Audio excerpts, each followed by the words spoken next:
তো হ্যালো বন্ধুরা, তোমাদের এই ভিডিওটা দিতে অনেক লেট হয়ে গেল। তো আমি অনেক দিন পরে ছাড়ছি। তো আমি গেছিলাম হলো প্রথম সোমবার শ্রাবণ মাসের পুজো দিতে। কোথায় গেছিলাম, কি হলো সবটাই তোমাদের এই ভিডিওতে বলবো। তো দেখো সকাল সকাল আমরা রেডি হয়ে গেছি। এই দেখো আমার মেয়ে হাইও করে দিল। তো এখন আমরা অটোতে উঠে পড়েছি। তো আমি গেছিলাম, আমার বড় ননদ, আমি, মা আর হলো আমার বড়মশাই আর আমার মেয়ে। তো দেখো কথা বলতে বলতে স্টেশনেও চলে আসলাম। তো স্টেশনে এসে দেখি ট্রেন চলে এসেছে। টিকিটটা কাটার পরে তো আমরা ট্রেনে উঠে পড়বো। আমরা ধরেছিলাম শিয়ালদা লোকাল। তো শিয়ালদা লোকাল ধরে আমরা বিধাননগরে নেমে টোটো ধরেছিলাম। এমনি সময় তোমাদের ভাড়া নেবে বিধাননগর থেকে ভূতনাথে হলো 15 টাকা, আর সিজনে তো বেশি নেবেই, 20 টাকা করে আমাদের ভাড়া নিয়েছিল। তো তোমরা উল্টো সিধে দাম চাইতে পারে, তোমরা অবশ্যই তাদের ঠিক দাম বলবে। তো আমরা বলতে বলতে চলে এসেছি ভূতনাথ।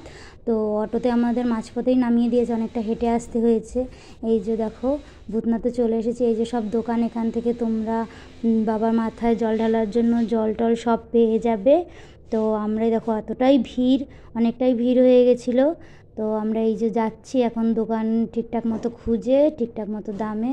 দেখো গঙ্গা মাকে প্রণাম করে নিলাম। তো এই যে একটা দোকানে চলে আসলাম।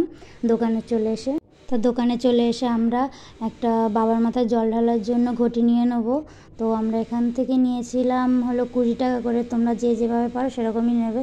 এরকম মন্দিরের মধ্যে এত প্রচণ্ড ভিড়, তো ভেতরে ঢুকে তোমাদের কিছুই দেখাতে পারিনি, এর মধ্যে অনেক বড় কাণ্ড হয়ে গেল। তো এই দেখো মন্দিরটা বাইরে থেকে তো ভিডিও করা যাচ্ছিলো। এই যে আমরা হেঁটে হেঁটে লাইনে যাচ্ছিলাম, কিন্তু এরপরে আর কোনো ভিডিও দিতে পারিনি। তো পুজো তো দিতেই পারিনি। লাস্টে বড়মশাইকে বললাম তুমিই ঢালো, আমার ব্যাগ ছিঁড়ে গেছে, মেয়ে আমার সামনে, মা ভালো লাগছে না এরকম করছে, ভয় পাচ্ছে, এতটাই জঘন্য ভিড় হয়ে গেছিলো। তো আমরা দেখো এখানে নিমতলা চলে গেছিলাম শ্মশান দেখতে। তো দেখে টেকে আমরা এই যে টিপ পরে নিলাম। তো আমরা 4 জনেই টিপ পরে নিয়েছিলাম। তো এখানেও অল্ট্রাসাউন্ডের দাম বলতে পারে, তো তার মধ্যে তোমরা দামাদামি করে এখানে 5 টাকা করে লাস্টে আমরা পড়েছিলাম। এই যে বাবার প্রসাদ নিয়ে নিলাম, আমার বড় ননদ পেয়েছিল। তো এই প্রসাদ খেয়ে এবারে দেখি হলো তোমার ঘাটে গিয়ে দেখে এখানেও প্রসাদ দিচ্ছে। তো প্রসাদ নিয়ে সবাই খেয়ে আমরা কতক্ষণ গঙ্গার পাড়ে আমরা কতক্ষণ একটু ঘুরে নিলাম।